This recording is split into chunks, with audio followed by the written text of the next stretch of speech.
Hi guys, నేను ఇప్పుడే బయట నుంచి వచ్చిన. మా మమ్మీ వాళ్ళ కిచెన్లో ఏం చేస్తారో చూద్దాం రండి.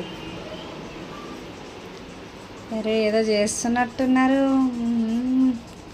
అక్క ఏం చేస్తున్నావే? ఏం చేస్తారు? ఇష్టమైన చికెన్ కర్రీ చేస్తున్నాం. అరే చికెన్ కర్రీయా?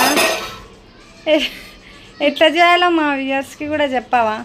దగ్గర మా అక్క చికెన్ నిజంగా మస్తు చేస్తుంది గైస్. ఫస్ట్ చికెన్ తీసుకోవాలి, అందులో లెమన్ వేసుకోవాలి, అందులో కొంచెం కొత్తిమీర పుదీనా. అమ్మ నువ్వు వేయి, నేను కలుపుతా. అరే వీళ్ళు ఆల్రెడీ అన్నీ రెడీ పెట్టుకున్నారు. ఫస్ట్ చూడండి ఎన్ని ఐటమ్స్. కారం,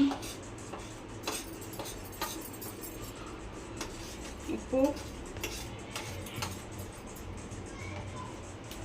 అల్లం వెల్లుల్లి పేస్ట్,